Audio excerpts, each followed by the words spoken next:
merci à Abdou Thiam qui assure la mise en onde de cette émission.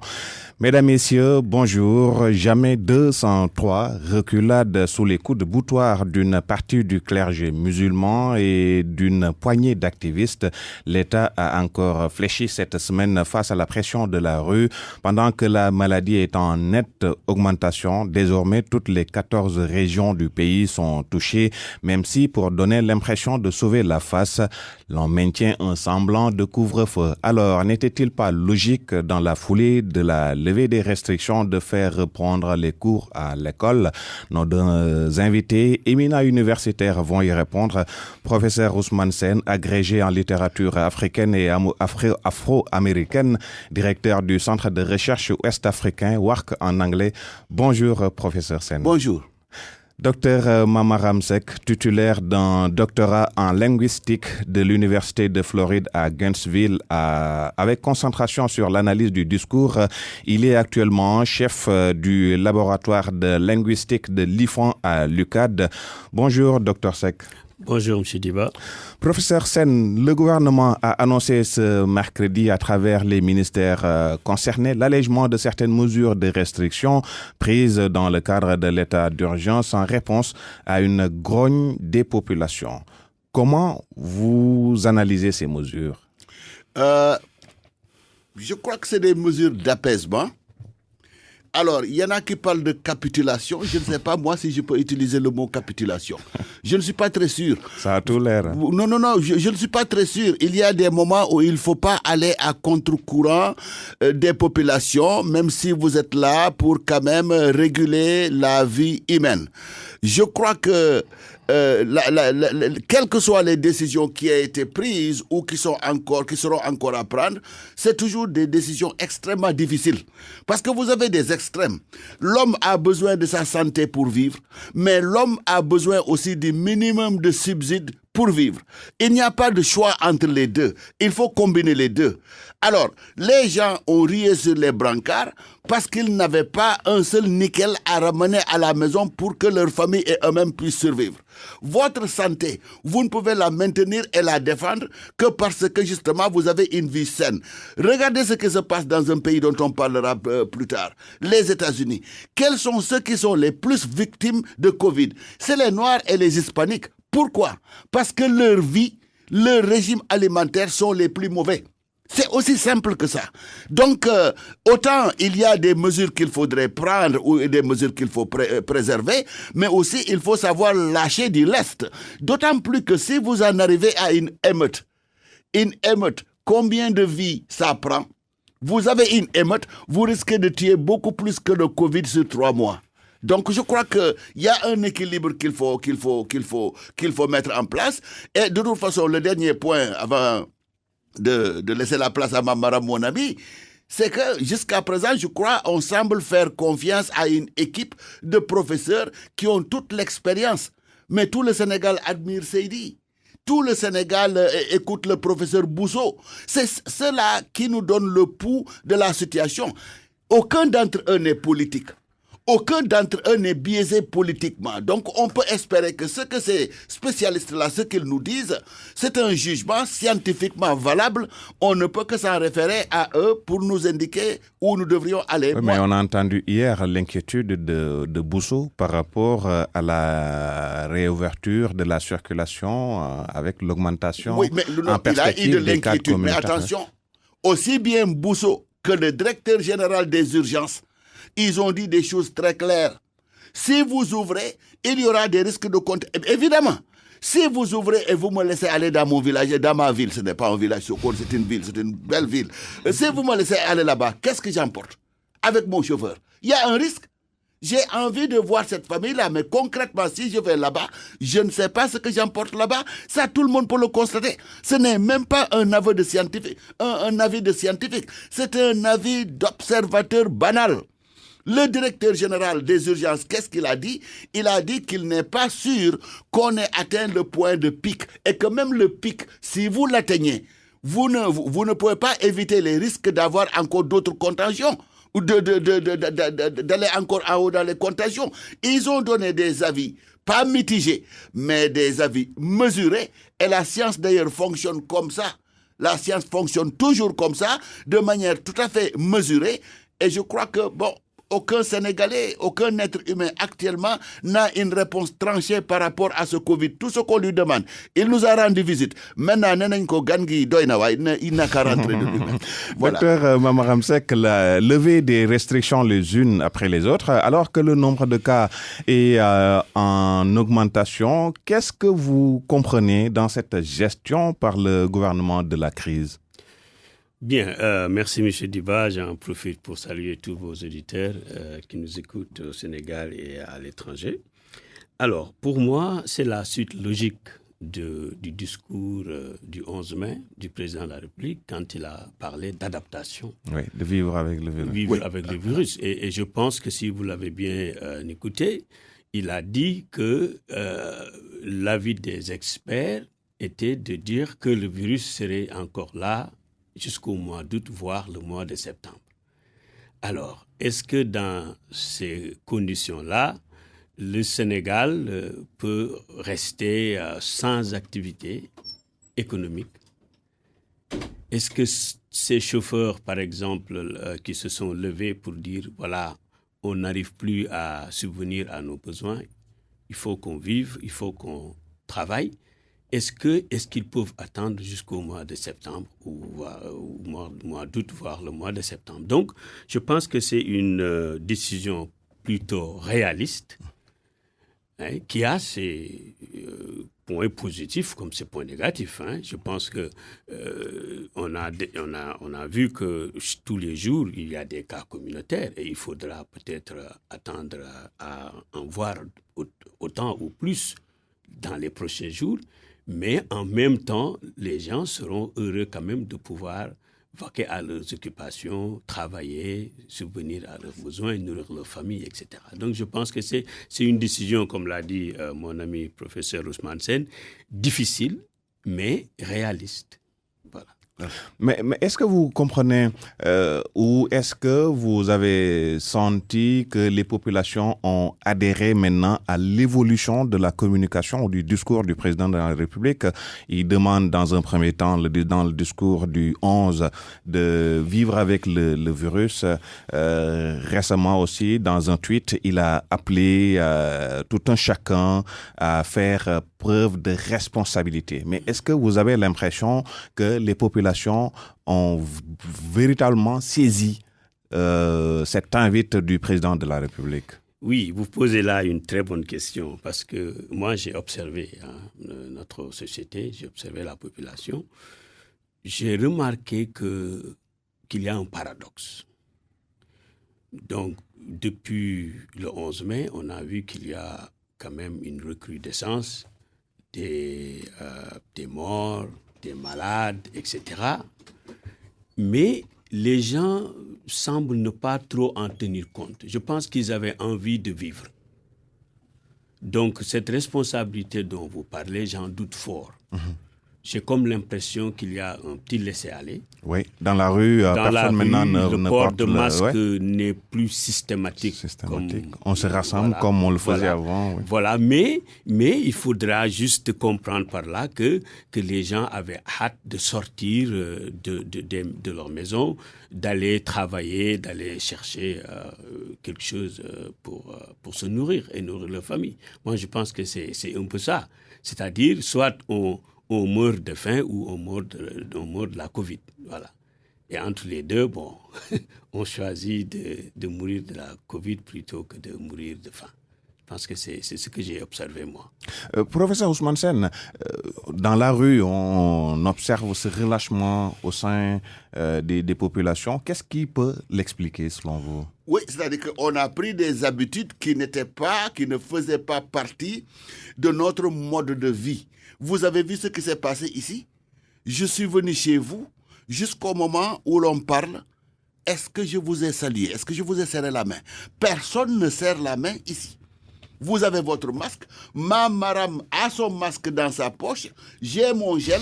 Au moment où je m'enduisais de gel, parce que je ne me suis pas suffi du gel que vous m'avez donné, je viens avec ma petite bouteille de gel qui est en permanence avec moi. J'en ai mis, il en a mis. Mais il y a quoi? Il y a 100 jours. Est-ce qu'on vivait comme ça? Non, on ne vivait pas comme ça. Et je suis content d'avoir écouté le professeur Seydi. Il l'a remarqué. Il a dit que ça fait pratiquement 3 mois où il ne voit plus les Sénégalais se serrer la main. Et c'est une très bonne chose. Enfin, tant que Covid est là, c'est une très bonne chose. Sinon, après, c'est un geste humain qu'il faut peut-être reprendre, mais dans des conditions. Et c'est vrai, si vous allez sur la corniche, vous voyez quand même un rapprochement des corps humains qui n'est peut-être pas souhaitable, mais je crois que dans l'ensemble, si j'avais à juger le peuple sénégalais, moi qui, d'habitude, me plains toujours de l'indiscipline chronique dans ce pays-là, si j'avais véritablement à juger les Sénégalais et leur comportement d'ensemble, je dirais que quelque part, il y a quand même une certaine discipline qui est là, qui n'est pas généralisée. Le paradoxe et l'ironie d'ailleurs, c'est que c'est nous les enseignants qui sommes les plus indisciplinés. Vous avez vu comment nous sommes allés dans les bus pour aller reprendre nos cours, mais c'était la foire d'empoigne pour des gens qui doivent enseigner aux élèves la distanciation. Donc, on a pris des habitudes, un mode de vie qui n'a jamais été le nôtre. Ce mode de vie-là, on l'a géré, on l'a appliqué pendant pratiquement 3 mois. Bon, mais il y a des réflexes naturels qui reviennent. Il faut tout simplement que l'on cultive dans notre tête, dans notre conscience, ceci. Attention, Covid est là, je ne serre pas la main, je porte mon masque et je m'assure que j'ai mon gel et j'ai mon savon à côté. Je crois que pratiquement l'essentiel de la population sénégalaise a adopté ça. Et vous voyez dans un autre pays où ils sont plus disciplinés, les Américains, ils sont disciplinés par excellence, mais regardez les manifestés. Combien d'Américains portent de masques par rapport au nombre de Sénégalais que vous voyez porter des masques dans la rue? Si vous alliez à Tilène actuellement, vous verrez que la majorité des gens portent leur masque, ou en tout cas ont ça autour du cou. Ça, c'est déjà une très bonne chose. Mais il faut que nous renforcions cela, que nous aidions le corps médical pour qu'enfin, ce visiteur indésirable vraiment nous quitte là. On est pressé de le voir partir. Il va partir. J'espère qu'il va m'écouter. Voilà. Sans doute. Alors, docteur Seck, j'ai parlé tantôt de l'inquiétude exprimée hier par le docteur Bousso. Alors, c'est à se demander si leurs avis ont été pris en compte par le président de la République. Certainement. Comme je l'ai dit tantôt, c'était une décision difficile. Je pense que si cela tenait qu'aux experts de la santé, peut-être que les mesures barrières continueraient à être observées et qu'on serait toujours enfermé dans nos demeures et puis voilà. Mais il y a une logique d'État qui est une logique économique aussi dont il faut tenir compte. C'est-à-dire la gestion se fait à deux. Je ne dirais pas que le président ne tient pas compte des avis des experts, mais il a aussi envie que son pays marche. Voilà, donc je pense que chacun a fait des concessions.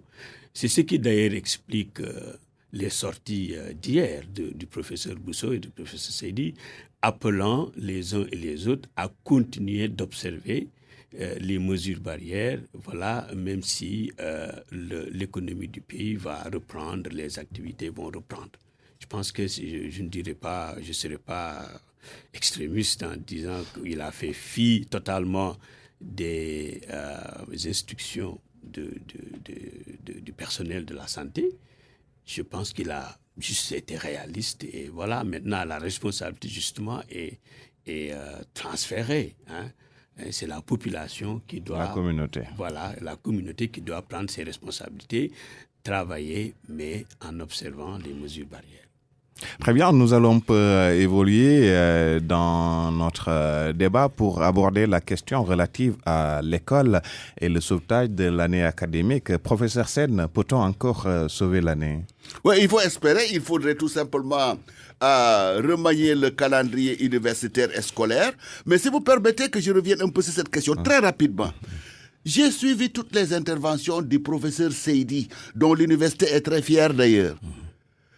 Mais je ne vois pas quelque part où le professeur Seydi intervient sans terminer ou sans commencer par dire qu'il tenait à remercier le président de la République. Pas plus tard qu'hier, il l'a dit. Pourquoi ce professeur qui parle rarement et qui parle très peu tient tout le temps à dire que je tiens à remercier le président de la République. Ça veut dire certainement quelque part qu'il travaille la main dans la main. En plus, il a ajouté hier qu'il n'est pas du genre à dire ce qu'il ne croit pas. C'est-à-dire que l'homme gëmul du ma ko wax. Mais il l'a dit en français, j'imagine qu'il a répété ça en Wolof. Donc ça veut dire qu'il faudrait qu'on accepte le fait qu'il y a une équipe médicale en qui tout le monde a confiance dans le corps médical et à l'université et dans les hôpitaux. Et de l'autre, il y a des décideurs politiques qui leur disent « Allez-y, nous vous faisons confiance, dites-nous ce qu'on a à faire et on le fait ». En tout cas, c'est le professeur Seydi qui l'a dit. Maintenant, pour revenir à l'école, je crois que reculer, c'est faire preuve de sagesse. Toute mort est difficile, mais les morts qui sont les moins acceptables, c'est la mort d'enfants. Ça, c'est intolérable. Alors, si on doit aller à l'école avec le risque d'avoir des enfants qui vont périr à cause du Covid, même avec un nombre limité, je crois qu'à partir de ce moment, il faut réfléchir, prendre le temps pour mettre en place toutes les décisions appropriées et idoines pour y aller. Là aussi, il faudrait qu'on soit raisonnable. Il y a des gens qui sont allés jusque là-bas, là, à Kédougou, pour dire qu'il n'y a pas de toilettes, mais ça, c'est des écoles qui n'ont pas de toilettes depuis 20 ans. Je connais Kédougou, c'est la montagne. Il y a des constructions qui sont difficiles. Il ne faudrait pas aussi qu'on pose des conditions qui sont des conditions impossibles. Il y a un minimum, certes, à avoir dans les écoles pour que les enseignants soient protégés, pour que le corps administratif soit protégé et que les enfants soient protégés. Quand on nous dit qu'on a donné des gels et que certains directeurs d'école nous disent, nous qu'on n'a que 2 fioles de gel, mais à part de ça, il faudrait repenser la chose. Quand ici, là, à Dakar, on nettoie très bien une école et que le directeur dise qu'on est prêt à accueillir et que le soir, on leur amène des sacs de riz parce que tout simplement, il faut qu'on donne ça aux populations. Dans ces cas-là, où vont aller les enfants? Il faudrait que ces petits problèmes-là, on puisse les régler pour que quand même les gens aillent à l'école et que nous, Sénégalais, nous n'ayons pas sur la conscience la mort de jeunes enfants qui ne faisaient qu'aller à l'école pour avoir un meilleur avenir. L'avenir, on ne peut pas l'envisager sans la vie. C'est extrêmement important. Le temps, on a toujours le temps d'organiser ça et de gérer ça correctement. Les vacances scolaires, c'est 3 mois, non? Mais on n'a qu'à faire fi de vacances, il n'y aura pas de vacances. On peut toujours réintégrer les vacances, 3 mois, dans le cursus ou dans l'année académique et à partir de ce moment, il y aura du temps que l'on gagnera. Évidemment, la pluie risque de venir, mais là aussi, on est allé à l'école sous la pluie. Voilà. Docteur Mamaram Seck, cette crise sanitaire n'a pas épargné, certes, aucun secteur, mais pour beaucoup d'acteurs de l'éducation, elle a mis à nu les incohérences de notre politique éducative. Oui, d'une certaine manière. Mais je voudrais quand même embrayer sur ce que a dit Ousmane. Peut-être que justement, ce qui s'est passé le 1er juin est la preuve que le président écoute le personnel de la santé, parce que tout le monde s'attendait à ce que les écoles rouvrent le lendemain. Et là, on annonce des cas à Ziguinchor et tout est arrêté automatiquement. Alors, pour dire simplement, peut-être qu'il travaille en symbiose. Mais est-ce que c'est cela seulement qui... Je vais en venir maintenant sur les autres points que mon collègue a soulevés, qui peut-être aussi expliquent et justifie votre question. C'est-à-dire explique le fait qu'on n'ait pas pu ouvrir, mais aussi justifie votre question qui est de savoir si notre système éducatif est assez bien préparé pour faire face à des situations comme celle-là. Alors je dirais oui, il y a des problèmes. Je pense que d'ailleurs, il y a des problèmes partout, c'est dans tous les secteurs. Et s'il y a un enseignement à tirer de cette Covid-19, c'est qu'il faut se préparer à tout. C'est pas seulement vous parler de l'école, mais aussi le système de la santé. Il faut relever le plateau médical des infrastructures de santé dans les régions. Vous avez vu qu'au début, on s'est plaint de manque de d'infrastructures, manque de logistique pour faire face à la COVID-19 dans certaines parties du pays. C'est pourquoi certains parlent d'un mal pour un bien. Voilà, voilà. Et c'est la même chose ici à l'école. Moi, je ne pense pas qu'il faille attendre que la COVID soit là pour nettoyer les écoles en permanence. Je pense que tout le monde s'est offusqué de cela. Vous entrez dans une structure publique, mais les toilettes sont soit fermées, soit hors d'usage ou très sales. Donc je pense qu'il faudra capitaliser tout cela. Je salue par ailleurs les efforts des ministères concernés, parce que quand même nous avons vu à la télé toute une mobilisation du ministère de l'Éducation nationale, du ministère de la formation professionnelle. Mais le ministère de l'Éducation, par exemple, est-ce qu'il n'a pas été un peu désavoué dans cette crise-là? Sur nos zones, ce jour-là où le président de la République a décidé de reporter la reprise, ici même, au cours d'une édition spéciale, il annonce que toutes les mesures sont prises, l'école est prête pour rouvrir, et moins de 2 heures ou 3 heures avant, c'est le président de la République qui décide de reporter. Oui. Bon, peut-être que tout n'était pas rose, ça je le concède. Mais ce que j'ai dit, c'est que je les ai vus se déployer sur le terrain, donner des masques, donner des gels et autres produits d'hygiène. Mais je ne sais pas si tout a été en place, et je pense peut-être que tout n'a pas été en place. Voilà, bon. Ouais, c'est ça même qui a décidé le privé catholique, par exemple, à reporter de 48 heures. Voilà, il y a aussi le facteur temps dans la gestion de cette crise. On a vu qu'il y a eu trop de retard. Il y a eu des retards dans la distribution des vivres, par exemple.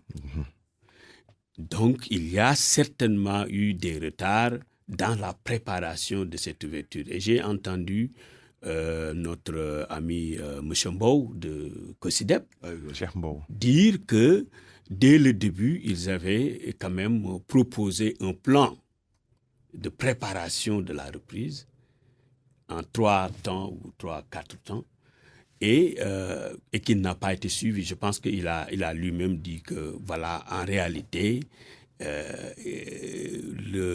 ce qui s'est passé à Ziguinchor, c'est peut-être l'arbre qui cache la forêt. En réalité, on n'était pas prêt. Donc, certainement qu'il y a eu des retards, il faut tenir compte de tout cela. Et puis maintenant, préparer la rentrée prochaine de façon minutieuse. Il faut rouvrir quand on sera prêt. Il ne faut pas se précipiter, comme l'a dit M. Sen. L'année académique, on a peut-être perdu 2 mois, mais on a 3 mois de vacances. Donc, pourquoi se précipiter pour ouvrir dans des conditions qui peuvent être calamiteuses pour les enseignants, pas seulement les élèves, mais même les enseignants, il faut les protéger. Donc, il faut protéger tout le monde. À mon avis, il faudra ouvrir quand ce sera le moment. Professeur Ousmane Sène, beaucoup de ces acteurs de l'éducation, bien sûr, ne comprennent pas qu'on continue à avoir des académies dans les régions, alors que quand il s'agit de prendre une décision majeure, c'est au niveau central. Cette crise, peut-être, je donne l'exemple de la région de Matam, qui est la dernière région peut-être à avoir été touchée par la maladie, Kédougou, de la même manière, Kaffrine. Mais est-ce qu'on ne pouvait pas continuer, par exemple, pour cette région-là, à faire fonctionner les écoles? Alors, à partir de ce moment, vous auriez une situation qui ne serait plus une situation... Mais on donne aux académies les pleines prérogatives. Oui, mais ce que je vous dis, c'est-à-dire que si vous faites ça, vous aurez à partir de ce moment une école à 2 vitesses. C'est-à-dire quelque part au Sénégal. D'où les incohérences, donc je parlais. Non, c'est à partir de ce moment que le système serait incohérent. Parce qu'on a dit ministère de l'Éducation nationale. national. Ça veut dire que le système éducatif, c'est un système national. La preuve, c'est que quand il y a des examens, vous donnez les mêmes épreuves partout au Sénégal, que ce soit le CEP, que ce soit le BFM, que ce soit le bac, vous donnez exactement les mêmes épreuves. Ça veut dire que l'école qui est à Kédougou, c'est la même que l'école qui est à Dakar, en tout cas du point de vue du cursus et du contenu des enseignements. Dans ces conditions, il faut nécessairement harmoniser. Même si on peut reconnaître que quelque part, il peut y avoir des décalages un peu dans le calendrier, mais il faudrait qu'il y ait une décision concertée. Je crois que de ce point de vue-là, ce qu'on a fait, c'est tout à fait normal. Moi, je vois la manière dont je vois le système, c'est le ministère qui est là, mais vous avez les inspections d'académie dans les régions et les autres démembrements. Toute l'administration sénégalaise est ainsi organisée, mais je ne vois pas pourquoi on dirait à Kédougou, il n'y a pas de cas. Dans ces conditions, on continue à enseigner. D'ailleurs, toutes les régions maintenant sont contaminées. Il n'y a plus de région qui puisse dire je n'ai pas de cas. Mais en même temps aussi, ça, comme l'a dit Mamara, mais il y a 2 semaines, par exemple, si on avait peut-être décrété l'année blanche, les élèves de Kédougou ou de Matam seraient les grandes victimes. Oui, mais non, on n'a pas encore décrété d'année blanche. Oui. Et je ne souhaiterais pas qu'on décrète une année blanche, que Dieu nous en garde. Il faudrait qu'on soit optimiste, qu'on se dise qu'au fur et à mesure, on aura gagné, on aura marqué des victoires sur Covid, et d'ici quelque peu, on pourra peut-être avoir la confiance nécessaire pour retourner dans les classes. C'est comme ça qu'il faut peut-être voir les choses, jusqu'à plus ample informé. Mais je voudrais ajouter ceci, que au fond, on est en train de parler des problèmes que Covid a mis à nu. Oui. Mais autant on voit ce qui n'a pas marché dans notre manière de faire, autant aussi on devrait se dire, alhamdoulilah, on a vu les problèmes avec l'esprit de pouvoir les résoudre. Mamaram en a parlé un peu tout à l'heure là, parlant de notre relation très bizarre avec les toilettes et l'assainissement. C'est extrêmement important. Mais je crois que si la sagesse prévaut dans ce pays-là, l'assainissement, l'école, l'hôpital, on en fera des surpriorités. Pas faire ce qu'on a fait au beau maraîcher. Les beaux maraîchers sont propres comme du nickel, comme un sous-neuf. Maintenant, vous y allez, c'est propre comme un sous-neuf. Mais vous le faites aujourd'hui. Demain, les gens viennent, ramènent les mêmes choses et vous les laissez faire. C'est ce qu'il faut arrêter définitivement. L'école, vous ne pouvez pas envisager une école tant que vous n'avez pas des toilettes propres pour les élèves. Et que dans le budget de l'école que l'on donne, que ce soit les collectivités décentralisées, le pouvoir décentralisé ou le pouvoir central, dans le budget, il faudrait absolument que les toilettes aient une importance capitale. Il faudrait quand même que les enfants qui vont là-bas apprennent à être propres.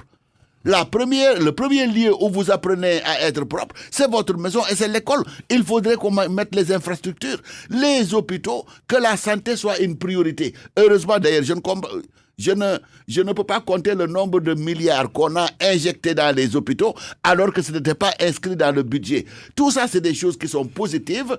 On ne voudrait pas que Covid nous amène ça de cette manière-là. On lui dit à nouveau de partir. Mais enfin, on a vu un peu certaines de nos tares là et il faudrait quand même qu'on soit assez mûr et assez mature pour se dire c'est la bonne voie qu'il faut suivre et qu'on de manière résolue, on suit ces voies-là sans faire comme le Sénégalais que je suis. Yapal Baïl, je le fais aujourd'hui, demain j'oublie. Ça aussi, c'est des choses qu'il faudrait arrêter. Docteur Mamaram, oui. Grève répétitive des syndicats d'enseignants, chevauchement des années académiques, un quantum horaire rarement atteint. Comment trouver une solution définitive à ces maux de l'école sénégalaise? À mon avis, il faut une large concertation et une concertation aussi honnête et transparente. Il y en a eu pourtant. Bon, peut-être pas comme cela devrait se faire. Sinon, les syndicats ne seraient pas toujours en train d'exprimer les mêmes mots. Hein. Je pense qu'il faut que les syndicats sachent ce que l'État peut faire. Voilà. que l'État aussi dise ce qu'il peut faire, ce qu'il ne peut pas faire, et qu'il y ait une gestion solidaire et commune de cet espace-là qui nous appartient à tous. Je pense que, à commencer par le président de la République, il est un pur produit de l'école publique. Donc, je pense que cette école-là doit être sauvegardée.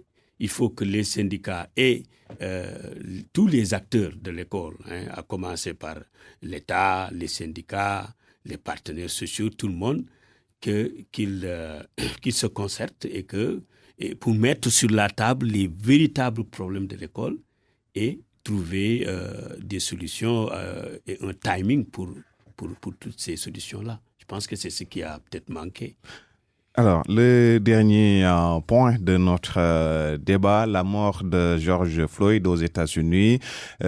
Professeur Ousmane Sène, la protestation s'est embrasée ces derniers jours dans beaucoup de villes américaines au cri de justice pour Floyd, du nom de cette Afro-Américaine mort étouffée sous le genou d'un policier blanc. Que dit cette image de Floyd mort étouffé? Ou à quoi renvoie cette image? Cette image renvoie à des images similaires que l'on peut marquer dans la vie des Africains-Américains et dans la vie aux États-Unis et peut-être même dans d'autres pays. L'image du noir par rapport aux autres races et le traitement du noir. Ce qui n'est pas caractéristique des États-Unis, c'est peut-être un peu plus exacerbé là-bas, mais si vous voyez que les gens se lèvent dans d'autres pays pour dire « arrête », ça veut dire que ça se passe chez eux. Mais moi, ce qui est le plus important pour moi, c'est par rapport à ce qu'un grand noir américain, africain-américain, parce que c'est un des grands romanciers de ce siècle, il s'appelle James Baldwin, et il a dit quelque chose d'extrêmement important. Il a dit « Nothing can be changed until it is faced ». Vous ne pouvez rien changer tant que vous ne reconnaissez pas l'existence de cette chose-là. Un problème, si vous ne reconnaissez pas sa réalité et son existence, vous ne pourrez jamais le changer. À nouveau, là aussi, la pandémie de Covid a créé quelque chose d'extraordinaire. Tous les jeunes Américains, élèves, étudiants, se sont trouvés sévrés de l'éducation, se sont trouvés dans une situation où ils n'avaient rien à faire. Ils s'enferment chez eux, dans les jeux, à la télévision. Beaucoup d'Américains ne peuvent plus aller travailler. Ils se retrouvent chez eux et brusquement cette image de ce noir qu'on est en train d'étouffer avec un genou. Est-ce qu'ils n'ont pas vu cette image ou des images semblables avant? Oui, ils ont vu ça. Mais c'était voir l'image et après dire « I am running 3 jobs ». J'ai trois postes de travail. Et pour courir aller travailler. Et le jeune courir dans les amphis faire ses cours ou courir faire des recherches. Maintenant, vous êtes à la maison, vous voyez et votre esprit réagit. Et vous vous dites, mais pourtant, c'est ça que j'ai vu pendant 30 ans. Cette fois-ci, vous réagissez parce que vous avez eu le temps d'enregistrer ce qui s'est passé et d'en voir les conséquences. C'est ça qui fait qu'on n'a jamais vu de manifestation de ce genre-là aux États-Unis. Et des manifestations d'ailleurs saines qui ont commencé avec de la violence. Ils ont été suffisamment sages pour que cette violence-là arrête. Vous ne les voyez plus vandaliser des boutiques, c'est fini. Ça, c'est les premiers jours. Donc, Trump n'a plus de raison pour les arrêter. Parce que ça, c'est le premier amendement. Le droit à la manifestation, c'est le premier amendement. Mais la chose la plus importante que ce qu'a fait Martin Luther King, c'est que les manifestations ne sont plus la chose des Noirs, c'est la chose de tous les Américains. Là où vous voyez un noir, vous voyez un asiatique américain et vous voyez un blanc. C'est donc toute la population américaine qui se lève. Et encore plus que j'ajouterai. D'habitude, quand vous parlez de ces manifestations, vous dites ceci, Los Angeles, vous dites Baltimore, vous dites Atlanta, vous dites New York, vous dites Washington DC, même dans les villes les plus reculées, des États les plus reculés des États-Unis, tout le monde est en train de dire Black Lives Matter. La vie des Noirs compte. Ce mouvement-là, il est né en 2013. Mais de 2013 jusqu'à présent, Black Lives Matter, les seuls que vous entendez dire ça, c'est les Noirs, les jeunes Noirs très engagés, très révolutionnaires. Maintenant, c'est un leitmotiv que l'on entend jusqu'en Australie pour les populations aborigènes et que vous entendez aux quatre coins du monde et que toute la population américaine, blanche, noire, jaune, prend en refrain. Ça veut dire qu'à partir de ce moment, la mort de ce jeune homme à Minneapolis aura marqué une des étapes de l'évolution positive de la situation et de la condition du noir aux États-Unis et les changements ont commencé à se manifester puisque, en attendant que l'État fédéral prenne des décisions, les municipalités et les États sont en train de prendre des décisions. À Minneapolis maintenant, quand vous avez un policier qui doit arrêter un homme, il y a mettre le genou sur la gorge, l'étranglement, c'est une stratégie policière, c'est fini. Ou bien, alors, si vous devez le faire, il va falloir qu'il y ait un officier de police qui ait au moins le grade de lieutenant, qui vienne constater et te donner le feu vert parce que c'est nécessaire. Dans d'autres États, ils sont en train déjà d'envisager toutes ces mesures. Au Sénat américain ou au Congrès, disons, au Congrès, pas le Sénat, il y a des sénateurs et des représentants qui sont en train de se réunir actuellement pour envisager de nouvelles stratégies pour la police d'agir. Et toute stratégie qui vont quand même protéger les populations contre la police. Parce que la police est un mal nécessaire. Il faut l'avoir.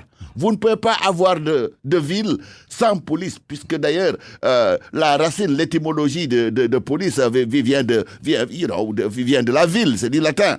Bon, donc les deux vont ensemble. Mais il va falloir dans ces conditions voir comment protéger davantage les populations contre... si vous voulez, les dérapages de la police qui est là par définition pour protéger la vie des populations. Très bien. Docteur Mamaram Seck, Trump et sa stratégie du clivage permanent semblent cette fois-ci montrer ses limites. Son ancien secrétaire à la Défense, Jim Mattis, s'est montré très incisif dans une tribune où il dit « Trump est le premier président qui n'essaye pas de rassembler les Américains ». Et il dit « Il ne fait même pas semblant de rassembler les Américains ». Oui, et peut-être que... Et comme s'il avait libéré la parole même au sein de l'armée, où on a entendu aussi d'anciens généraux aussi s'en prendre à Trump. Oui, on dit que à toute chose malheur bon. Moi, je pense que, comme l'a dit Ousmane tantôt, la COVID a permis à ceux qui n'étaient pas très attentifs de l'être. Tout le monde s'est arrêté pour dire voilà, enough is enough. Donc, on en a assez, il faut que ça change.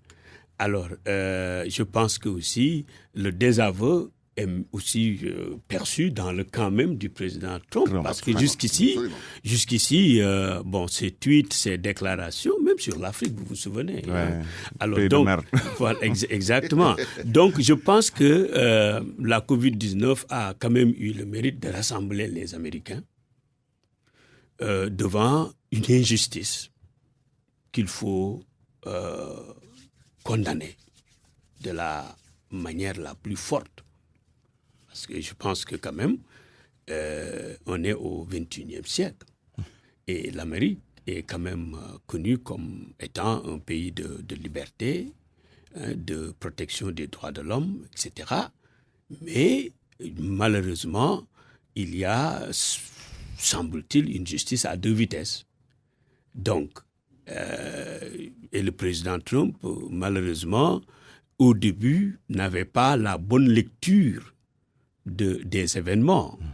D'ailleurs, c'est ce qui a expliqué le retrait de ce tweet qu'il avait fait, qui semble-t-il a été rétabli, mais aussi la condamnation dans son propre camp de certaines déclarations, par exemple que l'armée sera mise à contribution pour remettre de l'ordre, etc. Donc, je pense que il faudra que désormais que le peuple américain soit uni, comme il semble l'être aujourd'hui, parce que dans les manifestations, il n'y a pas que des Noirs, il y a tout le monde. Tout le monde, il faut que le racisme, qui est une idéologie, tout simplement mise en place pour faire profiter à certains, n'est-ce pas, donner des avantages à certains et ne pas en donner à d'autres, n'est-ce pas? La race, c'est rien, ce n'est pas vrai, la race n'existe pas, c'est une invention humaine. Alors tout le monde est égal en droit, est digne du même respect. Donc il faudrait que désormais qu'on revienne aux fondamentaux de cette République, qui est vraiment de donner à chacun sa chance, de respecter toutes les couches, toutes les composantes de cette société. Et puis voilà, c'est comme ça seulement que l'Amérique pourra... Alors, vous l'avez dit tantôt, le camp républicain se délite un peu plus. Mais est-ce que Biden, par exemple, peut tirer les marrons du feu? Bon, je l'ai vu lui aussi poser son genou sur le sol. Je pense que ça relève de la communication politique. Bon, mais on va voir parce que, encore une fois, c'est un pays qui est très complexe. Je pense que personne n'entrevoyait l'élection de Trump contre Hillary et c'est arrivé. Voilà. Bon, Biden a eu des difficultés dans sa campagne et dans son propre camp, d'ailleurs. Alors, aujourd'hui, est-ce que cette situation-là va lui profiter? On va voir. Je ne fais pas de prédiction dans ce sens-là. Mais en tout cas...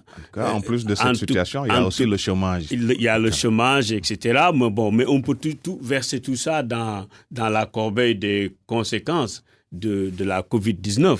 Mais, j'aimerais bien voir... ce qui va se passer lors de cette élection de novembre. Professeur Ousmane Sène, oui. On n'a pas entendu jusque-là une indignation ou protestation des chefs d'État africains. Et pourtant, Malcolm X, je le rappelle, avait dit, en tant que chef des États africains indépendants, vous êtes les bergers de tous les peuples africains partout dans le monde. Et c'est ce que... Donc, le rôle du berger, c'est de porter attention à son troupeau. Connotation biblique, shepherd. Bon. D'accord. En dehors peut-être de la condamnation du président de la commission de l'UA, Mamata Faki. Oui, c'est ce que j'ai dit quelque part, que finalement, les chefs d'État africains ont préféré tous se rallier derrière la voix de celui qui représente l'Union africaine. Est-ce une stratégie politique? Je n'en sais rien, mais je veux dire que même au-delà des présidents, il faudrait que l'on soit optimiste et que l'Afrique ne sera pas silencieuse et n'est pas silencieuse devant cet état de fait. Qu'est-ce que je veux dire par là? Que si les présidents, chacun 50 ou combien de voix ne s'expriment pas de manière assez forte, la société civile va s'exprimer de manière forte, mais de manière très civilisée. Et il y a des mouvements qui sont en train de bouger actuellement, qui feront véritablement que l'Afrique s'exprimera par rapport à cette question-là. Et l'Afrique s'est toujours exprimée par rapport au sort des Noirs. C'est pas pour rien que les grands africanistes considèrent la diaspora comme la 5e région de l'Afrique. Le temps est parti et terminé. Voilà, on s'arrête là et on vous remercie de nous avoir invité. Merci. Mais en nous donnant beaucoup de titres qui ne correspondent peut-être pas. Mais c'est pas la peine de changer, c'est bon. Merci au professeur Ousmane Sène, à Dr Mama Ramsek, Sia Abdou Thiam qui a assuré la